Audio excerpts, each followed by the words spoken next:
Hello friends. Shashi Agarwal channel के अंदर मैं doctor Shashi Agarwal welcome you all. आज का जो हमारा टॉपिक है that is the measures of central tendency. ये जो टॉपिक है काफी सारी क्लासेस के लिए रेलेवेंट है, जैसे +1 कॉमर्स, +1 इकोनॉमिक्स, तेरे कॉम्पिटिटिव एग्जाम के लिए रेलेवेंट है, बीकॉम बीबीए के लिए रेलेवेंट है, एमबीए एमकॉम के लिए रेलेवेंट है। और अगर आपको मेरा ये एफर्ट सही लगता है तो डू लाइक माय वीडियो, इसको शेयर कीजिए और मेरे चैनल शशि अग्रवाल को सब्सक्राइब कीजिए। Before moving to the topic, this is my app which is relevant for the student of commerce, economics and management, Edusam app, जिसको गूगल प्ले स्टोर से बड़ी आसानी के साथ आप डाउनलोड कर सकते हो। Link I will be sharing in the description box. काफ़ी सारा फ्री स्टडी मटेरियल एंड काफ़ी सारे MCQ test they are available at my app. Even statistics के काफ़ी सारे topics are freely available at my app, जिसको आप चेक कर सकते हो। इवन काफ़ी सारे स्ट्रक्चर्ड कोर्सेज भी जो हैं they are available at my app at a very nominal price. तो what is the concept and the definition of the central measure of tendency? देखो, जब हम सेंट्रल टेनेंसी की बात करते हैं तो जनरली इसका जो मतलब होता है एवरेज, या जो भी स्टैटिस्टिकल सीरीज हमें दी होती है उसकी सेंट्रल वैल्यू क्या है।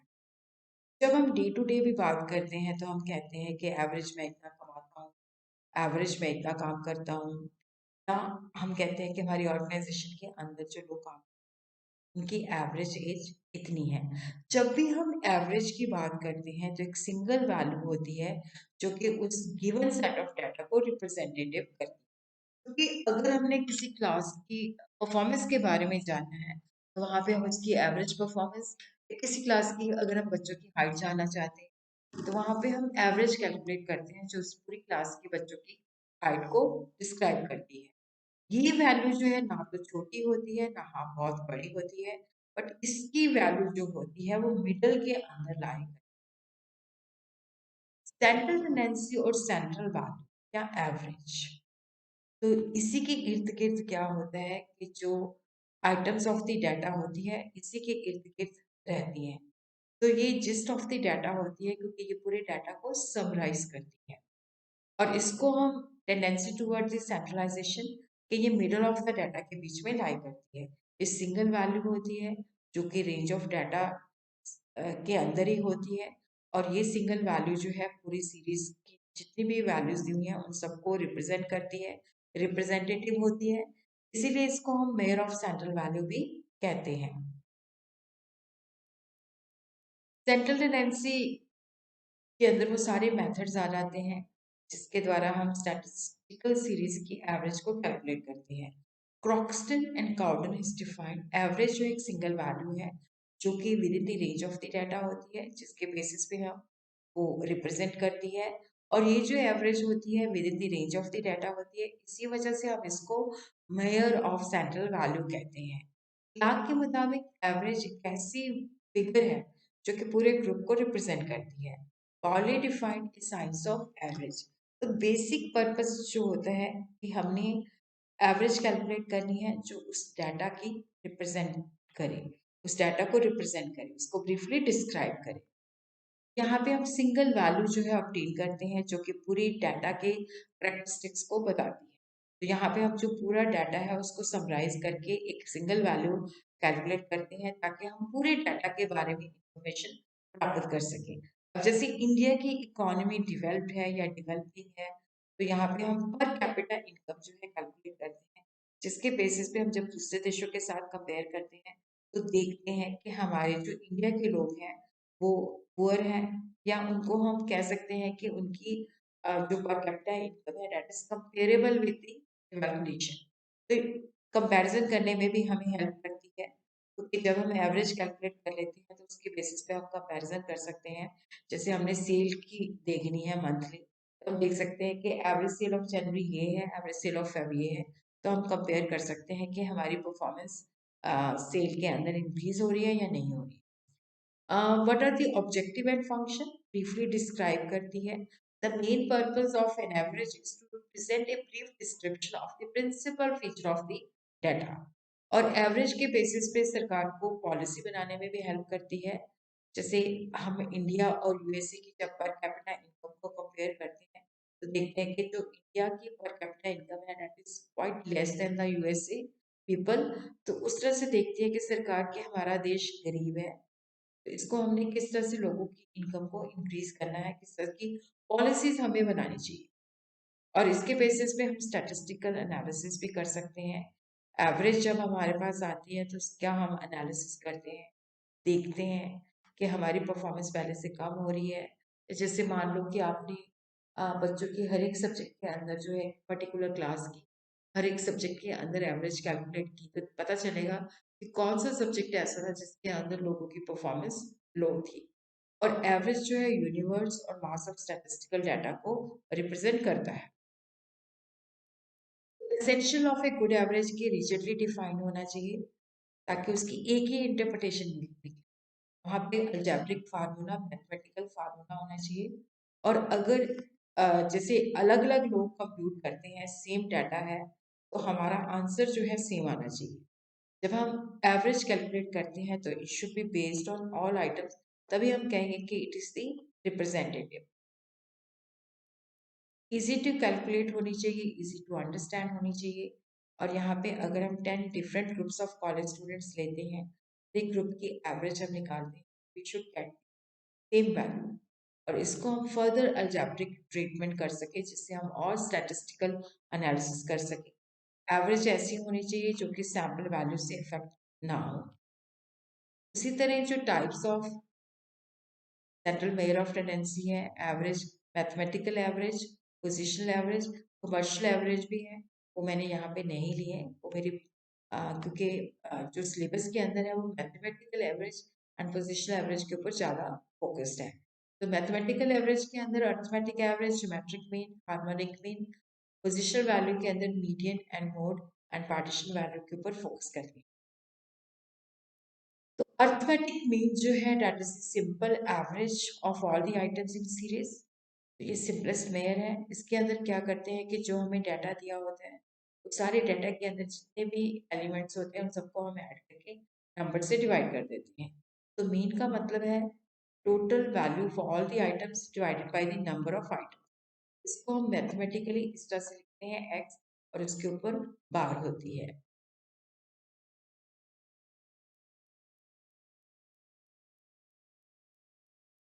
तो यहाँ पे हम देखते हैं कि जितनी भी जैसे x1 प्लस x2 जितनी भी वैल्यूज है उन सबको हम ऐड कर देते हैं, फिर n से डिवाइड कर देते हैं। इसको हम इस तरह से लिख सकते हैं समेशन x अपॉन n। तो यहाँ पे 5 वैल्यू हमें दी हुई है, उन सबको हम ऐड कर देंगे, 1 प्लस 2 प्लस 3 प्लस 4 प्लस 5। तो यहाँ पे हम देखते हैं ये 15 आ जाता है, जिनको हम 5 से डिवाइड कर देते हैं। यहाँ पे अर्थमेटिक मीन हमारे पास 3 आ जाता है।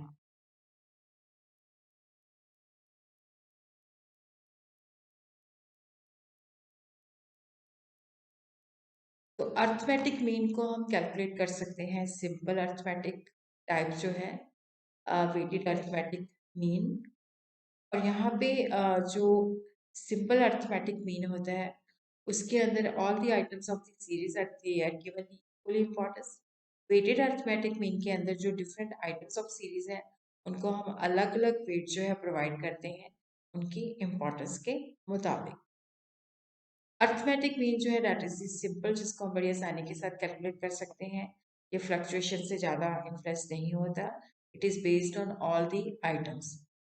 अर्थमेटिक मीन के जो बेनिफिट है, ये पूरी जो डाटा है उसको समराइज करता है, यूनिवर्स को रिप्रेजेंट करता है, कंपैरिजन करना आसान हो जाता है, रिचर्डली डिफाइंड है, किसी भी मेथड से करो आंसर सेम आएगा, सैम्पलिंग की फ्लक्चुएशन से इफेक्ट नहीं होता, इसके अंदर हमें डाटा को अरेंज करने की जरूरत नहीं पड़ती।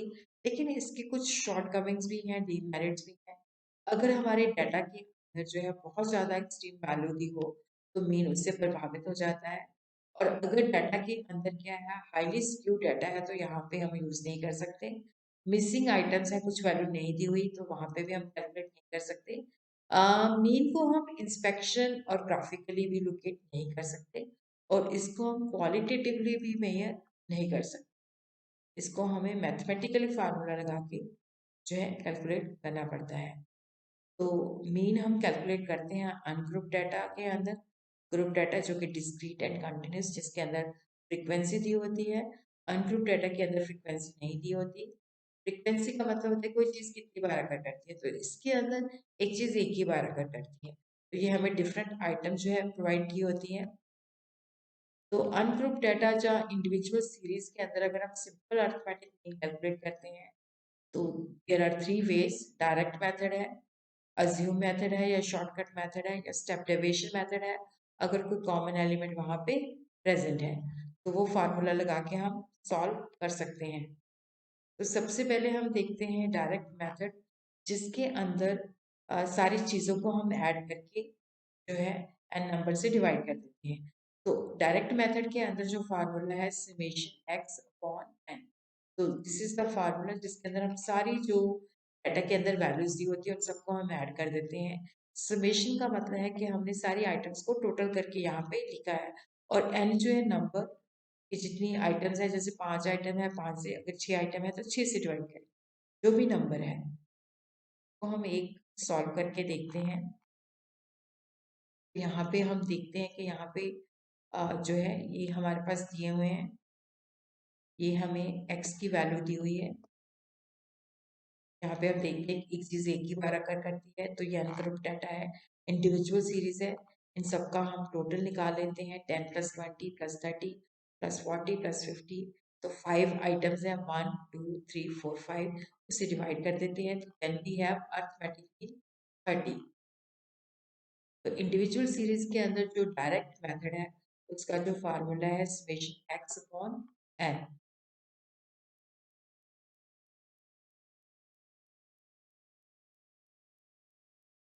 फिर उसके बाद है कि हम इसको अज्यूम मीन या शॉर्टकट मेथड से भी निकाल सकते हैं। जब size of the item is very large, तो वहां पे जो फार्मूला यूज होता है is equal to mean is equal to A plus summation D upon N. A जो है अज्यूम मीन है, जो हम उस डाटा से एक वैल्यू जो है उठाते हैं, जनरली सेंटर से उठा लेते हैं ताकि कैलकुलेशन इजी हो जाए, वो अज्यूम मीन होता है। फिर उसके बेसिस पे हम क्या करते हैं, डी कैलकुलेट करते हैं, which is x minus A. X का मतलब है कि जो हमें वैल्यू दी हुई है माइनस ए, एज्यूम मीन उसके अंदर से माइनस कर देते हैं। तो ये जो चीज़ होती है डी होती है, जिसको हम डेविएशन कहते हैं। फिर इसको हम टोटल कर लेते हैं, इसको समेशन डी कहते हैं। तो this is the net deviation of the assume mean, and जो है net is the number of items in the series.